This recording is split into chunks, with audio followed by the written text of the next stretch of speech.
Welcome, everyone. We're excited to have you join Registrar Corp for Prepare for the Unexpected, industry not ready to take on FDA's new cosmetic adverse event requirement. With FDA enforcement in effect, many companies are still unsure of how to handle new adverse event requirements. We look forward to guiding you through these requirements today and providing tips for implementing an adverse event intake system.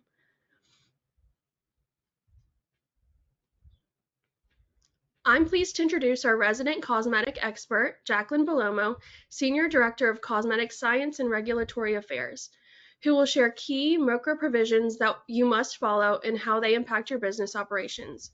A seasoned, respected key figure in the cosmetic industry, Jaclyn will guide you through challenges with the new adverse event requirements and handling serious adverse events.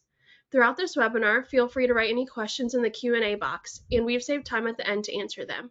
Without any further ado, Jaclyn, take it away. Thank you so much, Alexis, and I'm very excited to talk to you all today about adverse events requirements under MoCRA for cosmetics. We're going to do an overview of the new adverse event requirements and then requirements for receiving adverse events and the upcoming deadline for cosmetic labels. We're also going to talk about the process and some tips for implementation of adverse event intake system.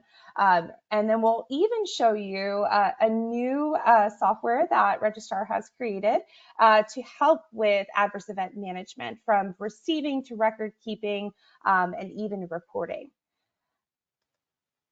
So why are adverse events happening now? I think it's no surprise that adverse events have always happened in cosmetics. I think that we've seen more recently in news adverse events happening, but the number of cosmetic products in the market has exploded. More and more people are using cosmetics. There is an entire trend of men using more and more cosmetics, to beard washes and beard shampoos and pomades. So it has really taken on every single person, right, is using a cosmetic. Even down to babies, so baby shampoos and baby powders. Consumers are even using more products, more than ever. Think about daily how many cosmetic products that you use, between body washes and shampoos to eyeliners and mascaras to lotions. The average consumer uses anywhere between 8 to 12 products daily, and that's on a light day, right? I think on a heavy day I use upwards of 20. Also, the number and types of ingredients and chemicals that are being used in cosmetics has exploded. There are tons of trends and tons of innovation out there, and everyone is trying to push the limit of what is the next new trend, what's the next new ingredient. So there has been tons of new ingredients hitting market and not being really sure what that looks like in a landscape of the cosmetic industry. Marketing claims, as we know, have always pushed, the line of what a cosmetic could do, but they've gotten even stronger and bolder, and dosage levels have gotten higher. A lot of what we've even recently seen is with a lot of these face peels and glycolic masses, really on those higher end levels than we have ever seen before. Again, with this new landscape of pushing marketing claims, wanting this instant anti-aging, this instant look of youthfulness, we are pushing new ingredients and pushing new chemicals that have very limited safety information. And it's important to understand, a lot of these commodity synthetic materials that have been in market forever have a long history of being in market and being safe and have had so much safety testing done on them. Some of these newer natural organic materials, it leaves a lot open to question about the safety, the reactions people can have to using these types of materials. So very important to take all of that into account when reviewing products and understanding the overall safety. Products have never hit the market faster than they do today.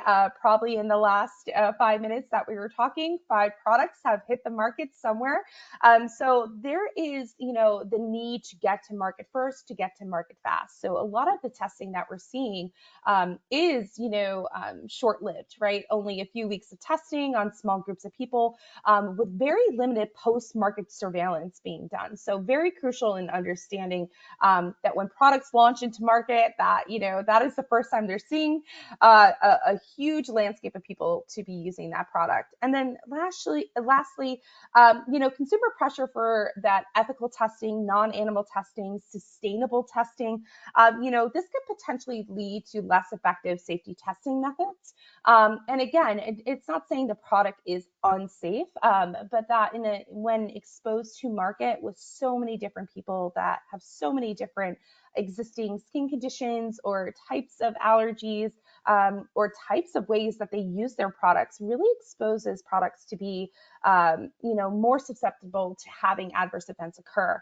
MoCRA now requires companies to receive, to record, and report serious adverse events to FDA, which can then lead them to investigate further and decide if a inspection, a recall, or other actions are needed to safeguard consumers, right? So this adverse event requirement is heavily focused on safety, transparency, and protecting the public health. The record keeping and reporting serious adverse events did go in effect December 29th of 2023. So hopefully everyone has started to prepare or has been prepared to take on this new requirement. So what is an adverse event? The FDA defines an adverse event as any health-related event associated with the use of a cosmetic product that is adverse, right? So a negative health effect from using a cosmetic product. And this could vary from irritation, a small rash, a small burn, allergic reaction, hair loss.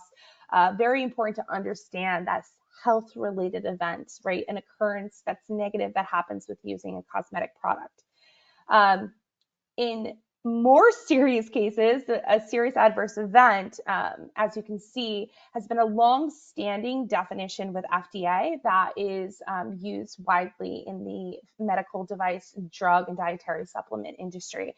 And you'll see those first bullet points of death, life-threatening experience, inpatient hospitalization, significant disability, birth defect. That has been long-standing.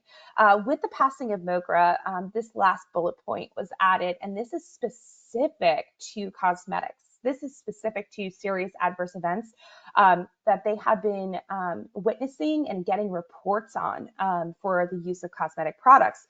So you'll see serious persistent rashes, second, third degree burns, significant hair loss, or persistent significant alteration of appearance. This is really important to understand, right? Because most companies will be, I have never had a serious adverse event occur. I've never had death. I've never had a life-threatening experience. But now with this updated serious adverse event definition, it really opens the door to a lot of other events that occur for cosmetics.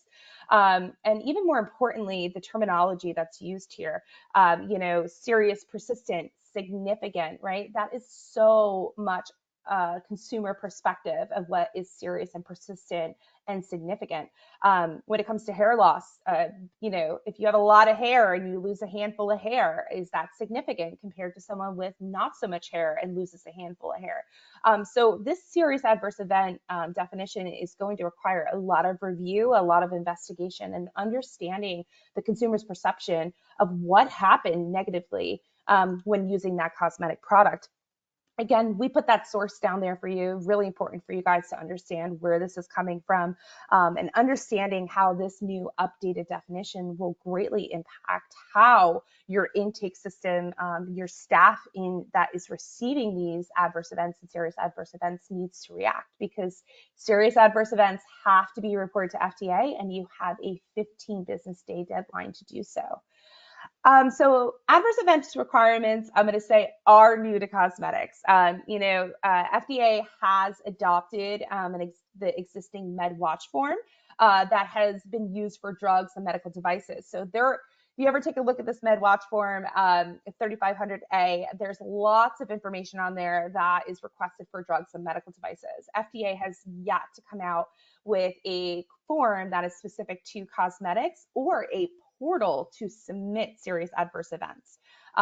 So if you have not looked, I recommend you look, because there is a lot of information on there that does not apply to cosmetics and can be very overwhelming and confusing if you're trying to hit this 15 business day deadline to report to FDA. More importantly, because a portal has not been set up, FDA is currently only accepting serious adverse event reports through an email. So even more importantly, if you have big folders, you have, your med watch form, you have reports of safety, you have the consumer report, making sure you're able to compile all that information in an organized way that can be delivered through an email.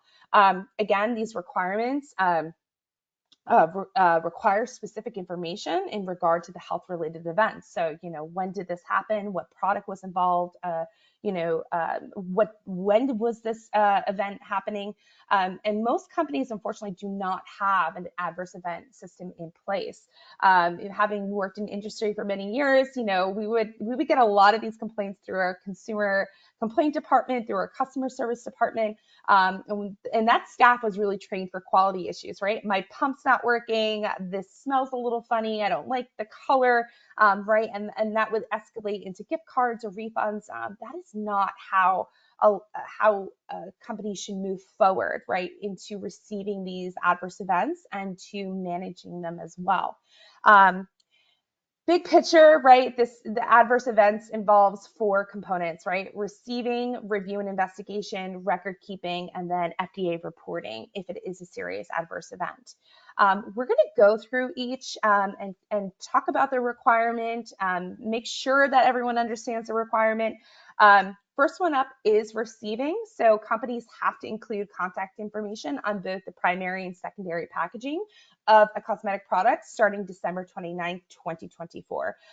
So everyone should, hopefully have an idea how they're going to put this contact information on their label, because that date is coming up very fast, and you need to get labels reprinted, resized, of course. So in other industries such as drugs and medical devices, it's always been longstanding to have a physical address and a phone number, both needing to be domestic, right? So you need a domestic physical address and domestic phone number. Cosmetics is very lucky. They have granted us the ability to use an electronic contact information in place of a physical address or a phone number. So it's either or, right? And the electronic contact information can be in the form of a website, a QR code. And very important to mention in many longstanding conversations with associations and FDA, this should be a place, electronic contact website should be a place that consumers can go that they know they're reporting an adverse event, right? So even if it is your company's website, it should be very clear that it's designated area for adverse events, which can be very kind of complicated if you have other pop-up ads or trying to give discounts when someone signs on to an email. So be very conscious about the electronic contact information that you choose, because you do not want your consumers to be confused of where to go to report this event. A lot of people are thinking this is a bad thing. I'm going to tell everyone here this is a very good thing. Before, there was no way to directly contact in this manner about an adverse event. So you have the opportunity to streamline these events directly to your team, to your company. And that is the best way to make sure you are listening to the consumers, understanding if there's a problem, and of course, being able to react very, very quickly, right, to an event that has occurred that might need further investigation, a recall, or even, a larger scale, an issue with the facility. So, physical address and phone number, they're great, but I'm not sure anyone's writing a letter anymore, and phone numbers can have messages that are left that are missing information. So Take advantage of this electronic contact information. It's real time. It happens. You can gain a lot of that information. Technology is amazing when it works. Very important to understand the reactions that a company can have immediately, and when they have an electronic system. The review and investigation, this varies from company to company. I have been from, different companies, and the process is always slightly different, but it really does encompass all the people that are involved, right? So when you receive an adverse event, whether it be serious or non-serious, it has to be properly reviewed and investigated to determine if it is a serious adverse event. Because don't forget, these are the consumers telling you what happened, right? This is the health related event that occurred. So even if they say I have a rash, right, and it might actually be more serious and persistent, as mentioned by FDA's definition, or it may not be. So it always requires a review at minimum. The investigation is more important when it is a serious adverse event, to understand how the serious adverse event occurred, right? Is this an isolated event with the consumer? Is this a product event, meaning that we had an issue with one of our batches or an issue with the product? Or is this larger, that the facility making this product has an issue, a micro issue, a quality issue, and that multiple products are affected? This investigation helps you understand, one, if it's serious, but two, if there is more to understand about how the event happened and how your company needs to react to it. We all know that many cosmetic companies don't have medical experts in-house, and sometimes that's very much needed during a serious adverse event investigation. So, getting legal involved, getting medical experts involved, marketing if needed, what was said on this package, and quality, it can be very complicated, especially if you have teams that are in different countries as well. So you have products made in China, sold by a French company, and then sold in the US by a US team. It can be very difficult to manage all of those teams and to properly find out all the information you need to determine next steps for a serious adverse event. And again, there's a lot of research and a lot of weight that goes on regulatory and quality teams at this point. And that 15 business day deadline is very, very tight. So understanding your process, understanding your flow, understanding the people that have to get involved is really important for your team to review now, and make sure that everyone is aware. If this adverse event comes in, if the serious adverse event comes in, you better be ready to go. You better be ready to have that information. Record keeping. So FDA has included record keeping to hold these records for a minimum of 6 years for businesses, 3 years for small businesses. FDA can request certain information up to that 6-year point if they believe that a product has been adulterated or that it causes a public health concern or a serious health consequence. This data, again, is medical, personal, and legal. So security is really important. One of the biggest downfalls that we see is companies hold this type of information in Google Drives, Dropboxes, and even on desktops. And that's not really the proper way to hold this information, especially if it's not protected. It runs the risk of having that exposed, or to having people in departments that shouldn't be having access to it. FDA has the authority to access these records and ask about this. And it's important to be organized. It's important to understand exactly what you need to provide to FDA to show you did your due diligence to investigating an adverse event, to safety information, to a list of ingredients and fragrances and flavors. They are there to ask these questions to see if there is a larger issue at hand. I always say, to everyone that we speak to, is if I asked you for an email from 2019, would you be able to provide me this email? Which a lot of companies do, right? They have emails with the consumers about what happened. And it's very difficult to manage that if you don't have a proper system in place, you don't have a proper storage to have all this information. Quality departments now will have this extra burden on them as well, right? To have all the safety information, batch records, testing, everything, quality, QC checks, QA checks to make sure that when a product left their hands, they did their part to check the quality of the product. So it is a lot to maintain if you do not have a proper system in place, or you have systems in place and everybody's managing them kind of on their own islands, right? So very important to bring everyone together to understand all the information that would be needed when FDA requests. I have been through many FDA audits. I have been through many FDA conversations. I don't think it ever gets easier. You still have that initial panic, even if when you're doing everything perfect, you're doing everything right. So being organized, I have learned over the years, has always made me feel a sense of relief.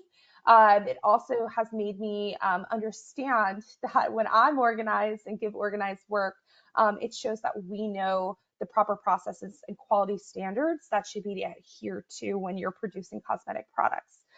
This is also going to become very much a part of all of the GMPs that we're going to be seeing at the end of the year as well. These quality standards are really key and a huge part of what FDA is trying to get across with these cosmetic products. Lastly, FDA reporting. So if it's a serious adverse event, and I think I've said it a few times already, but you have 15 business days to report. That is not a long time. If you could think about 15 business days and how fast that goes by, it doesn't leave a lot of time to get that information, gather that information if it's not already together. To add more complexity to it, any new material or new information, especially new medical information, has to be reported to FDA up to 1 year. And this follows that same 15 business day deadline. So consumer gives you their information, gives the report, you do your investigation, you report to FDA. They come back 3 months later with new information that has to get reported to FDA. So finding that original report, getting that information back in, understanding the difference between the new information from what has previously been given, you need to know where that information is, and you need to know the report that was given. So you never want to give just information without reviewing previously what has already been provided by the consumer, because again, if it's a serious adverse event that's escalating or something that doesn't seem to align or make sense with the use of a cosmetic product and an event that happens, it's also very crucial to investigate here as well. Currently, I mentioned before, FDA is asking to use the MedWatch form. It is available on their website. If you haven't seen it, here's a quick snapshot of what it looks like. And again, this is being used for drugs and medical devices. So there's a lot of information on there that is not used for cosmetics. We've already had a lot of people that had to report to FDA, and there was lots of questions of what does this mean? Is this for cosmetics? So don't wait to see this form when you have a serious adverse event. Take a peek at it and understand that is very much different than what we do here in cosmetics. We're also going to dive in now into some process and tips for implementation. I always talk about the process as a whole. I think it's so important to understand how everyone plays their part, right? So everything we just discussed, the consumer has an adverse event to your product. I'm going to use the QR and URL code because that is the quickest, easiest way to do that, to fill in and take all the required information. The AEM platform that we're going to show, the adverse event management platform that we're going to demo today and show you today, can actually take in all that information. But if you have your own intake system, same, being able to take in all that information, be able to organize it, and make sure all the right parties are involved is really key, right, at this step. So this third step, everyone who needs to be involved on next steps should know an adverse event came in, because the next step is investigation. And you need to have proper alerts, people getting involved and giving the right information. And then again, if needs to get reported to FDA, being able to format that form quickly and knowing what information that has to be provided. Again, the 6 years is a long time. You don't want to be saving things on people's desktops in case they switch departments or switch companies. But having all the information properly stored is crucial as well. Again, FDA will review adverse events and serious adverse events as they come in, right? So it's important to understand that not every serious adverse event is going to have an FDA follow-up or reaction the second that you provide that back to FDA, right? I always speak about the glycolic masks, right? They were on market for a very long time, and people were having redness, and it was just kind of known that when you use a glycolic mask, you can get some burns, you can get some really like bad rashes, and it was being reported to FDA, and it took almost 2 years to realize, okay, this is like a real big problem. So having those records available, and having those to come back and say, yes, we did have reports. This is how we handled them, and this is how we added warnings to our label. This is how we were able to make sure consumers knew how to use the product properly, right? Those are all the things you want to keep and understand are important to show that you've received serious adverse events, you investigated and you reacted, and you did a proper assessment of what needed to change in order to make sure that further consumers using your product did not also have an adverse event occur to them as well. So is your company ready to take on adverse events? So I broke it down into those buckets again. I think it's really important to understand the different pieces that are required. So for instance, we're saving both primary and secondary packaging. This is really big, right? So if you have lip liners, eyeliners, bottom labels of lipsticks, right? Adding a physical address and a phone number on that little bottom label can be very difficult, right? So this URL QR code can be a great way for you to manage being compliant with this regulation and not completely destroying the aesthetics of your packaging. Also, where these reports go should be checked daily. If you do have a physical address or a phone number, making sure somebody does check that daily. A lot of what we hear is, especially those that are in office buildings or anything of that, mail does get delivered, but it kind of sits in people's mailboxes in a mailroom. So very important to understand that you want to be able to react quickly, and wherever you're receiving this, you should want to check daily. Electronic addresses, as I mentioned, is the fastest and easiest way to receive reports from consumers. There was a ton of analysis on technology done, from FDA to see how many people in the United States have access to a phone or access to the internet to be able to use an electronic address, right? And no shock to anyone, I'm sure, listening. Everyone has there's a high percentage in the 90s that have access to phones and to the internet. So that is why I'm just so happy for Cosmetics that we have the ability to have this URL or a QR code electronic address because I think this helps streamline. I also believe that it will help make sure that we are reactive in the industry because of how fast products go and launch and actually turn over too, right? So we have products that launch for holiday come off the shelf, right? I think it's important to know that those changes and those things that occur can be easily managed through technology. Again, consider the small packaging, limited spaces. There's just so much that's already required on cosmetic products. And then additionally, all the things you want to add about your product, right? That you work so hard to make, that you work so hard to test. You want to say it brightens under your eyes. You want to say that, it adds clarity and tones to your skin, right? So all those things are so important, right? To the outside, consumer to know as well, right? How great your product is. So you don't want to have to remove any of that or shift any of that or make that smaller, right? Because that's the whole pitch, right? Of why that product's so great. Again, more importantly is like preparing how to manage these reports when they come in from various sources as well. We have a lot of Instagram, we have a lot of emailing, we have a lot of TikToks, Facebook. So, when you don't have a streamlined process, if you don't have, here's where to report an adverse event, or it might be confusing if you use your website, you will see an increase in source of adverse events coming in from different sources, which could be very difficult to manage. So very important to have a a way to manage that and a system in place when it's coming into from various sources. Record keeping, very important that it should always include the consumer report, records of communication with the reporter and the consumer, records of the responsible person's assessment of the report. So very important if you have medical professionals, dermatologists come in to evaluate consumer's adverse event.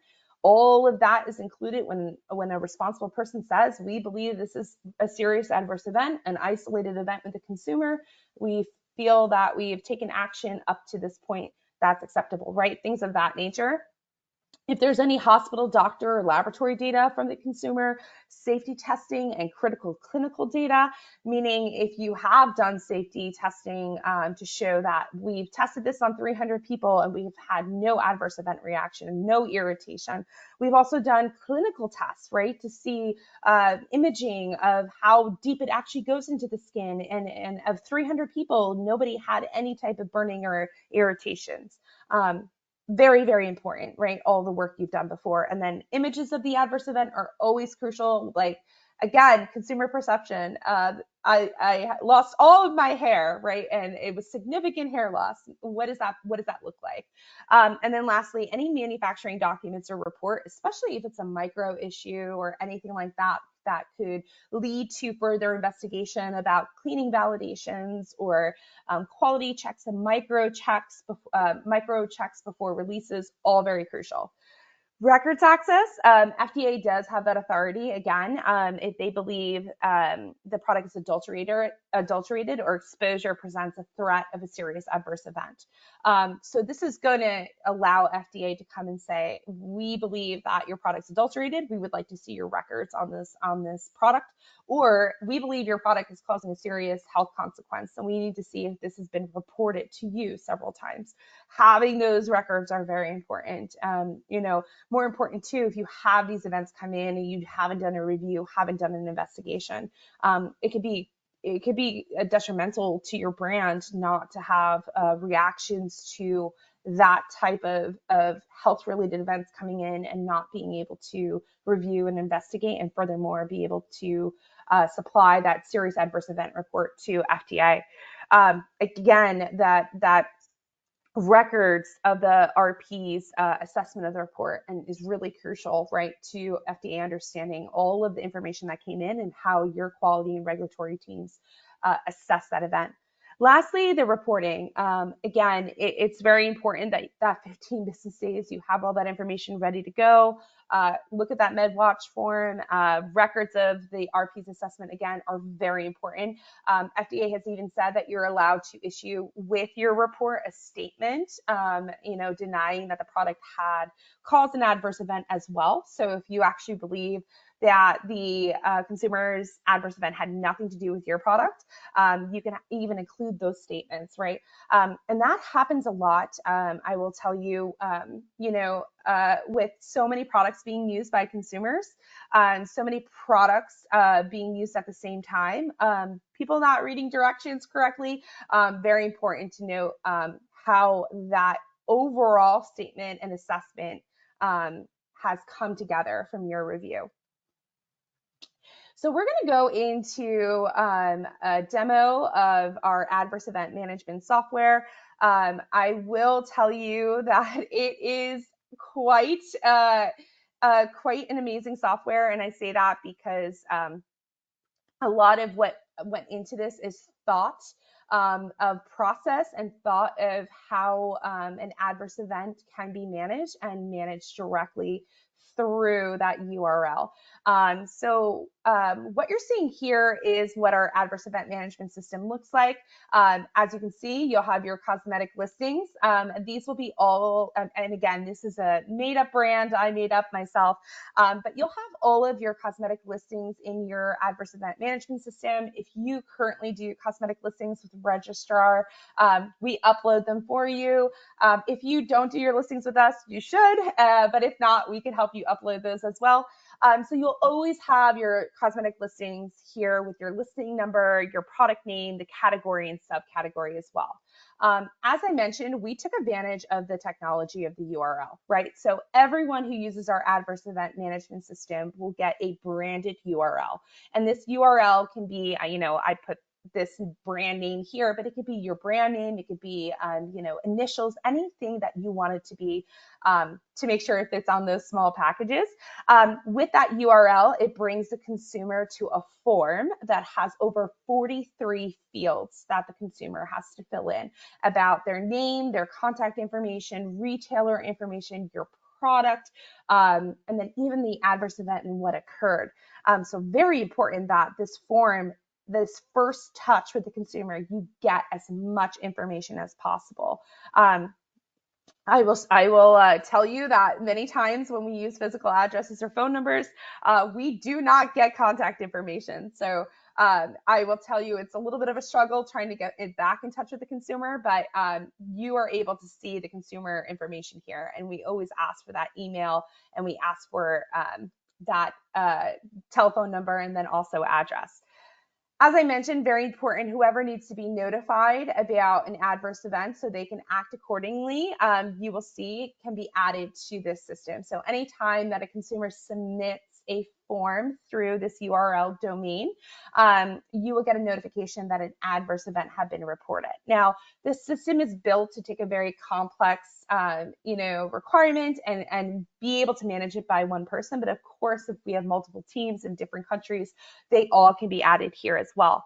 If you have multiple brands can be added in here as well with their products. So you can actually distinguish between brands and products. So really great way to keep all of your files organized per brand and then also per product. When an adverse event does come in, you get a notification. What we have been noticing a lot with everyone who currently uses the system is that there is this process, right? When an adverse event comes in and it's new, we want you to know that it's been flagged as a serious adverse event so that you can review it immediately. And you have that opportunity to do so. So this is the form I was speaking about that the consumer will fill out on your URL, and you are provided that instantly. So that submit button happens, and then you get this form immediately in real time, and you can access this software from your phone, from your tablet, from your computer, anywhere in the world. We're at a lot of trade shows in cosmetics, we're at a lot of meetings, we're in a lot of facilities, so being able to access this is very important. And again, you can quickly look at this report to say, okay, it's not a serious adverse event. It could be archived, doesn't need further review. Or if it does, you can actually start an investigation. And I think that's what is so important here, is that you can go through, once you start the investigation, you actually can manage and go through all the open investigations that you have for your products. And again, this serious adverse event will be always flagged. If it's not serious, you will have an others button as well. You also have this status feature, which actually does a countdown to the 15 days. So anything overdue, you are past the 15 days. Anything that's urgent, you're in that time frame of that 11 to 14 days. And then again, anything due is in that investigation period. So it's between that that 5 and 10 day period, and then anything new is between that 0 and 2 day period as well. So very, very important that you have these reminders that you're coming up on the day that your serious adverse event is due. Getting into a little bit more of the investigation part, you can upload all documents that you have, so safety documents, manufacturing documents, any supporting evidence that you have to show you have done your due diligence that your product is safe. So very, very important that it can be stored here. So when requested from FDA, that you can give an organized file over. Images are also here. So you have images of the label, images of the product, all can be managed through here. You also have the ability to have a report history. So anytime that any document is uploaded, anytime that anything is requested, all gets managed in this event process here. You also can request documentation from the consumer directly in the management system. So the consumer gives you their report, but you need an image of the adverse event, you need the doctor's notes. All of that can be requested in this document request file as well. And then once the consumer uploads it, you will have that notification that the report history is able to show you. Now, one of the things that I also love about this software is that you can request pictures and images as well. So again, if you have a picture of the front label and the back label of the consumer, that the product that the consumer has, that can be managed here as well. And again, anything that you request, anything that's provided to you from the consumer goes in this report history. This happens, a lot in cosmetics where consumers will just kind of disappear after giving an adverse event, right? If they don't feel like pursuing it, or they feel like, okay, nothing's going to happen of this.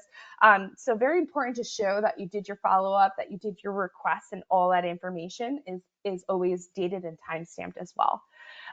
If you need to share this report, as we talked about, if you have legal counsel outside of your company, if you have medical professionals, you're able to share directly in email the entire report. So they'll get reports, they'll get the images, they'll get documents, they'll get safety information. And the most important feature that will save you so much time is you're able to download your entire adverse event, reports, safety information, statements, everything into a zip folder. That zip folder can then be attached to the email when you need to report to FDA, and then also will be able to be provided to FDA easily if they request the information and the documentation.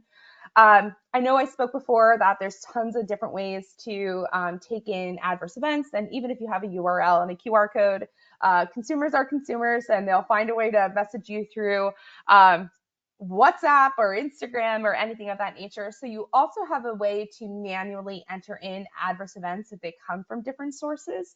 And then you'll be able to manage them through the system as well. This also works very well for all of our customers who are changing over from the existing system into the system so that they can transfer ongoing adverse events that they're currently working on into the system. So very, very important that there's multiple ways you can implement the system, multiple ways to manage it. Lastly, we would never let your reports go anywhere too far. Anything that gets archived, anything that is either a closed adverse event, or you've reported to FDA and now you're waiting for new information, goes in your archive reports folder. So really, really important that you can access this quickly. If FDA, again, where is this file from 5 years ago? I have it right here.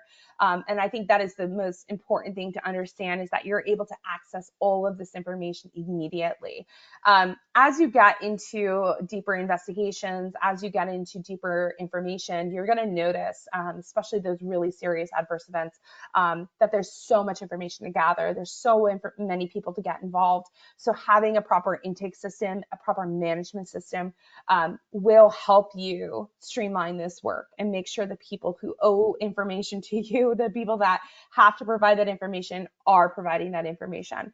More importantly, with the updated definition for serious adverse events, I think we're going to see a huge increase of consumers understanding when they're with this new regulation, because consumers are very aware of MoCRA. They're very aware of what's going on. I always joke that consumers are the new cosmetic scientists into the future.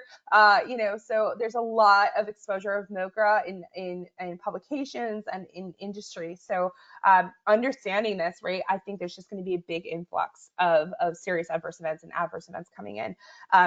More importantly, and this is just a side note of experience and everything that I have went through personally, that I would never want anyone to go through, but managing adverse events, especially when you're dealing with retailers, when you have tight distribution channels, having the ability to act very fast, real time, and address a problem really helps you maintain your relationship with your retailers and your distribution networks, when you show them that you have a process in place, that you're able to react the day that you receive an adverse event.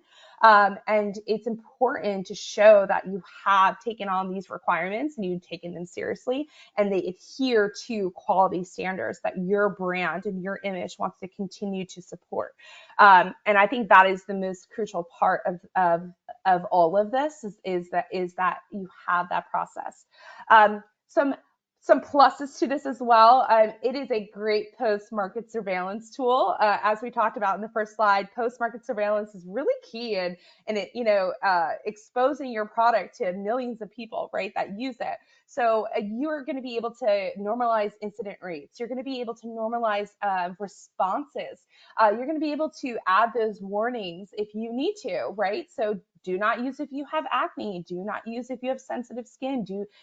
Product when first used might turn your face slightly red, things of that nature.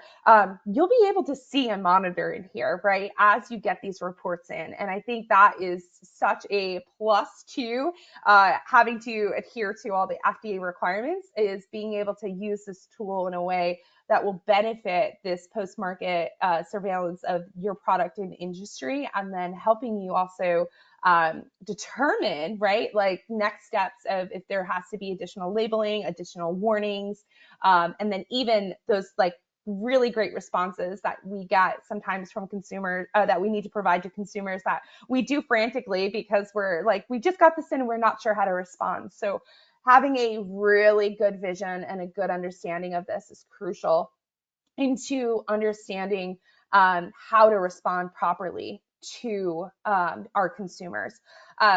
It's very hard, I think, with a lot of, the teams that we have nowadays, to make sure that everyone is being responded to properly, that everyone has a response to their questions. So it can be very overwhelming. And especially when it comes to anything health related, I will always say consumers are more sensitive to this than ever before. And I say that because it's a health related event, and especially if it occurs on the face, if it has to do with your hair. I mean, these are beauty products that we're using, right? So we have to understand that if someone's using a beauty product, they care about their skin, they care about their hair. So we have to show the same sensitivity back, right? We have to show that we care about their sensitivity to what happened to them as a health related event. Again, we're going to get to questions very shortly, but if you have any questions, please reach out. Please, I'm happy to help. I've been helping with MoCRA for the last, since it came out, in December. So any questions, always reach out. We have a ton of very amazing people on our team. These regulatory specialists are experts in MoCRA and figure out, no matter your scenario, your situation, of how to help. We also want to provide 25% off our adverse event management system today for all our live attendees, which is a huge discount because we really want people up and running with adverse events. We do not want anyone to feel pressure or panic or not know what to do when they receive an adverse event. And then lastly, we do have another webinar coming up next week, hosted by yours truly, on good laboratory practices.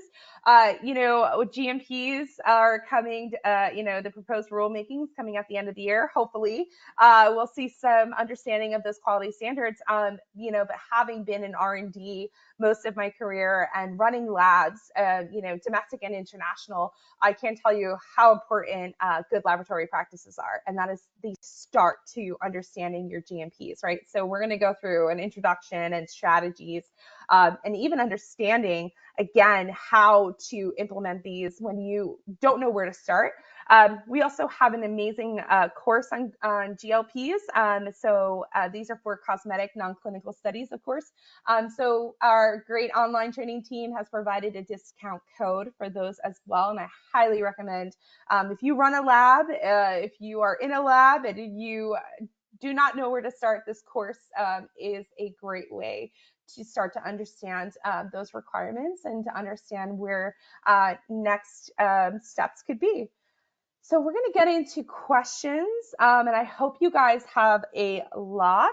A lot of what we try to do here is to get you guys to start thinking and start asking questions about what this means for me.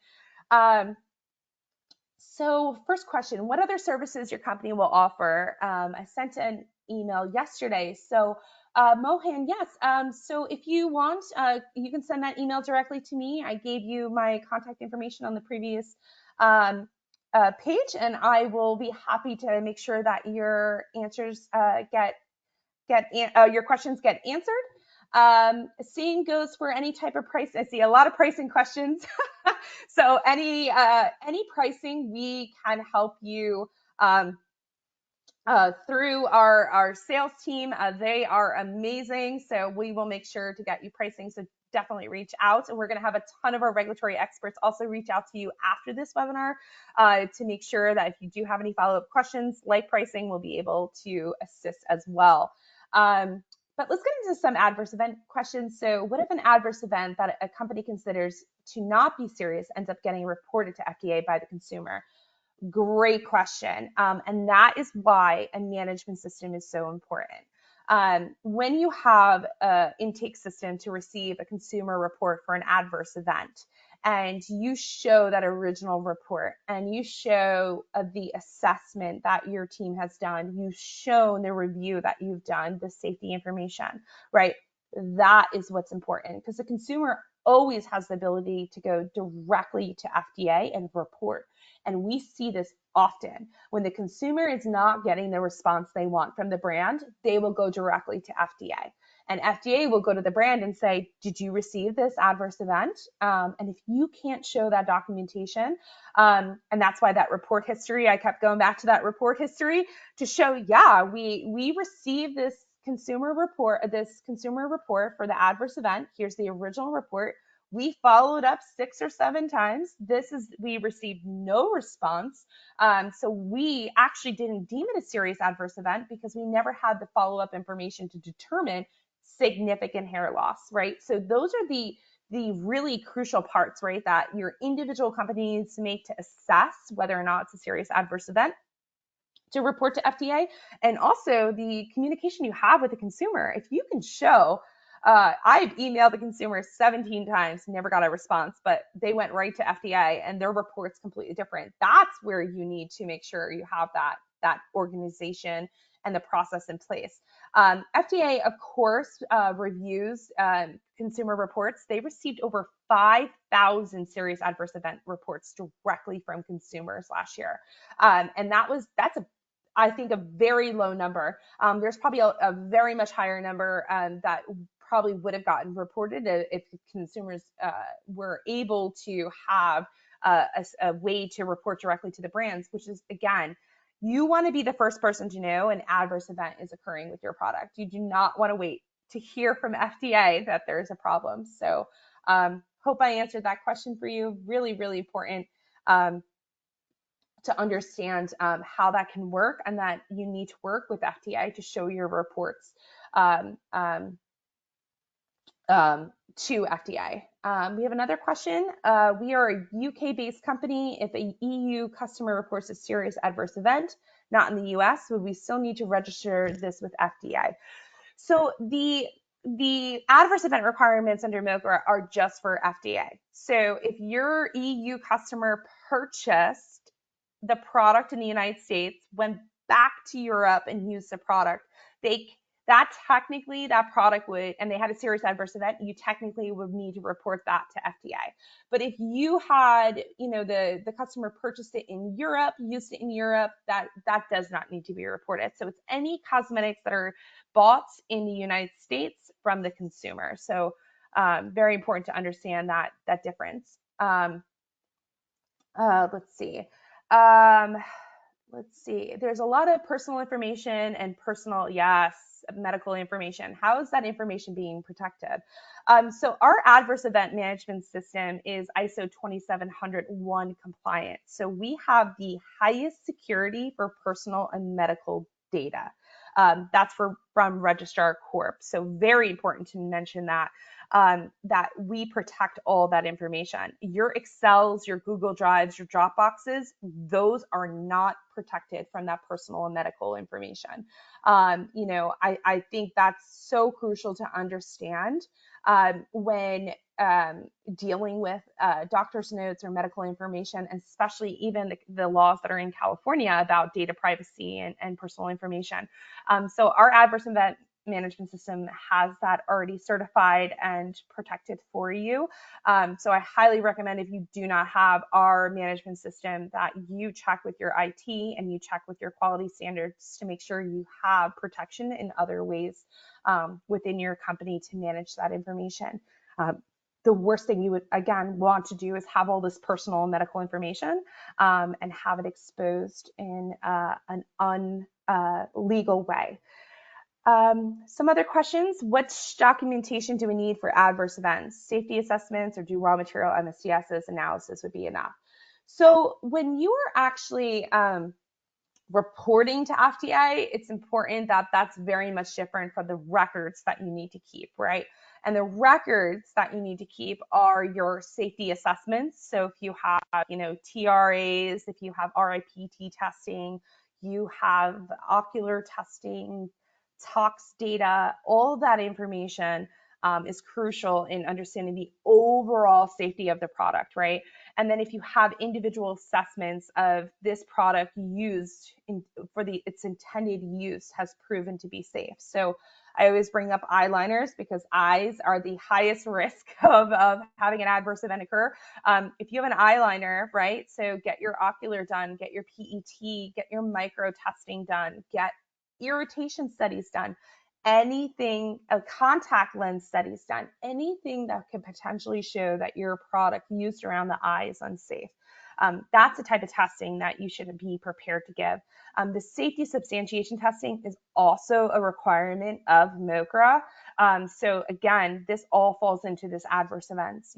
You're trying to show that before you launch your product, your product's safe for its intended use.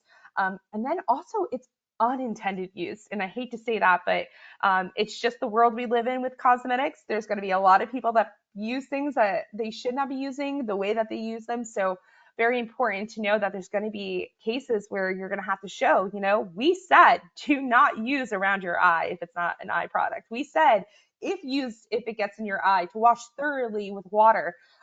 We even have customers that, we recommend to say, put a warning in there that if water touches the product, that you could potentially have a contamination issue. Things of that nature, are all important with that.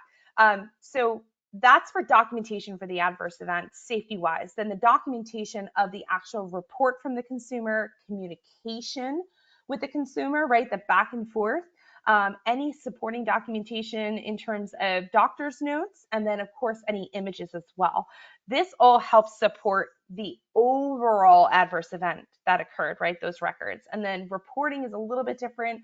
You don't necessarily need to provide all of that on the reporting to FDA. The requirements are that MedWatch form and a copy of the label, but having a list of that information that is available through a statement that you provide to FDA is crucial, right? And then being ready to supply that information if requested by FDA.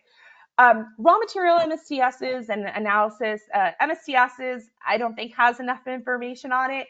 If you have analysis, I think that's a lot better way to manage documentation. So assessment, analysis, or testing that's been done on the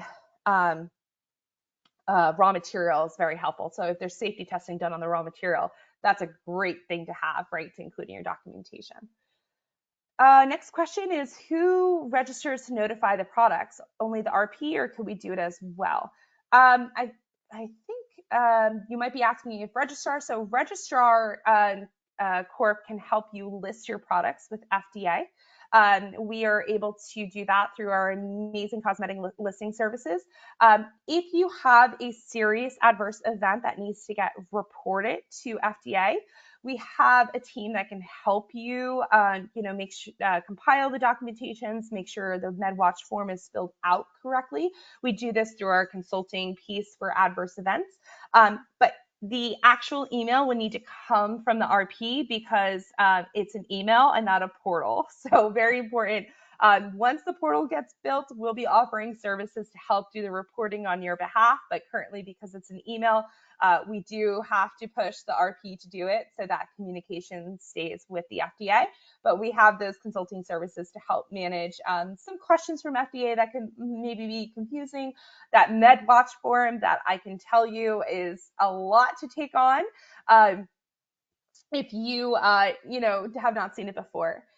I'm going to take this question because this is a really good one. Would contract manufacturers be responsible for this too? How would that work since they would need their own codes on the packaging? Okay, so this is a great question, and I'm going to tell you why. Because third-party manufacturing is just what we do in cosmetics, right? Every brand, whether they have their own manufacturing site or not, has to do this. In the records access part of the regulation, it states that the responsible person and facility needs to provide records to FDA upon request. Now, think about it big picture, right? You're a brand, you are the RP, and you have to be the one to receive, record, and report to FDA. But your manufacturer that's making that product probably has a ton of your information that is crucial into making sure that you do a proper investigation of the adverse event. Not only that, but as an RP, you should be letting your third-party manufacturer know that an adverse event had occurred with a product as well. They have to have those files available. That is where that communication and that quality standard with your vendor is so important to have and to establish. And I say that because that communication of, we received a serious adverse event, we received 10 of them, and it seems that it's burning customers, right? That manufacturer has to act immediately, right? Because there could potentially be a problem with the product. So again, very important to have starting to establish those type of communications and processes with your RPs. The second part of the question is how would that work since they would need their own codes on the packaging? So technically the contract manufacturer is not the RP, so they wouldn't need to report anything. But again, having the communication when an adverse event comes in is going to be really crucial to have that records available. The last thing you need to happen is FDA come and say, hey, your RP reported a serious adverse event and it's burning people. Can we see all your records? And you're standing there unaware that an adverse event of that nature took place. You want to be at the front of that. You want to say, yes, of course, we've had the conversation. Here's our due diligence. Here's everything that we did. So very, very important. All of this information comes into play. If everyone's still here, I'm gonna take a few more questions because I think this is such an important topic, especially for anyone who has never had to do this before. So there's a question about if an electronic contact address is listed on the cosmetic label, is it the physical address and phone number still required? Great question.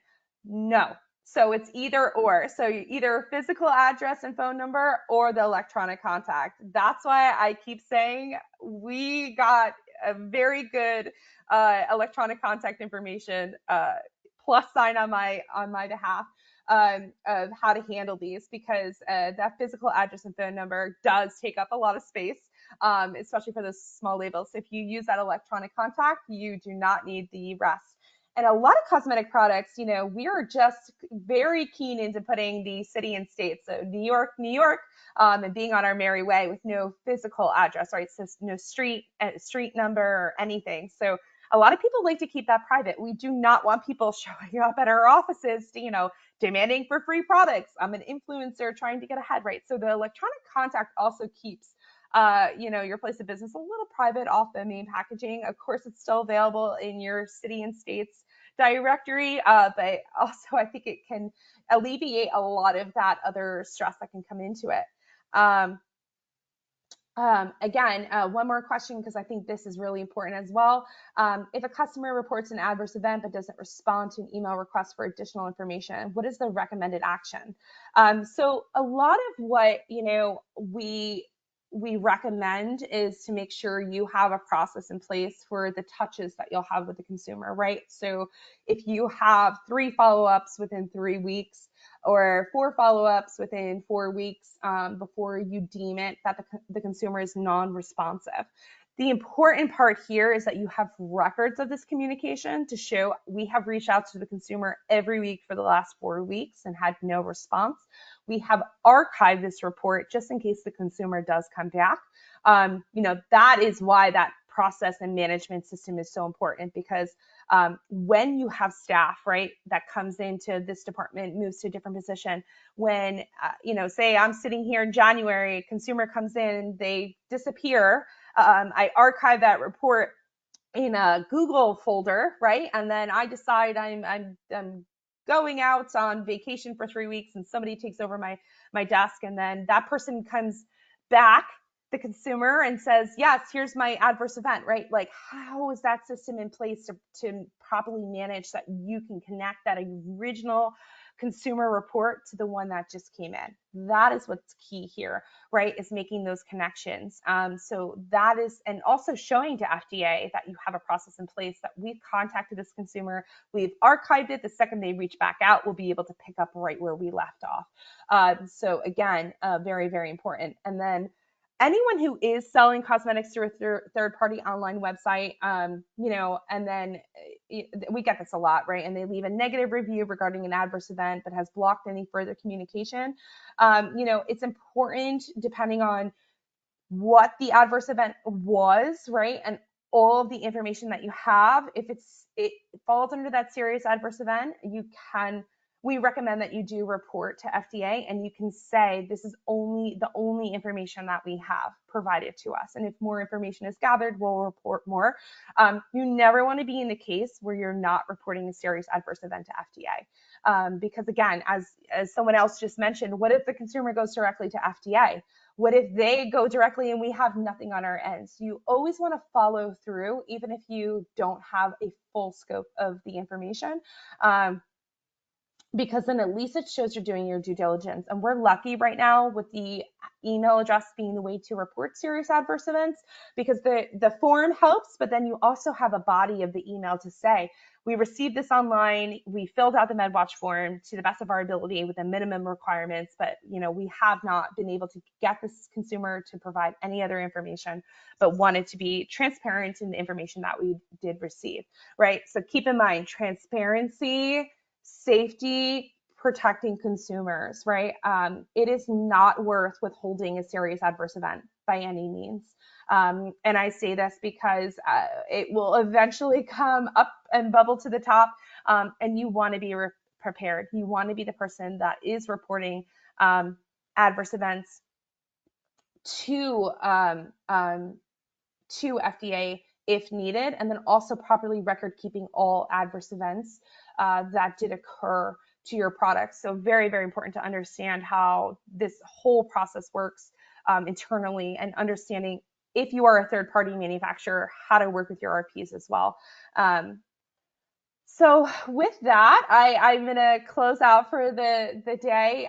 You guys have been, it's weird to say amazing about adverse events, but you all have some really great questions. I'm so excited that so many of you were excited to hear about adverse events. Having worked quality, I can tell you it is overwhelming.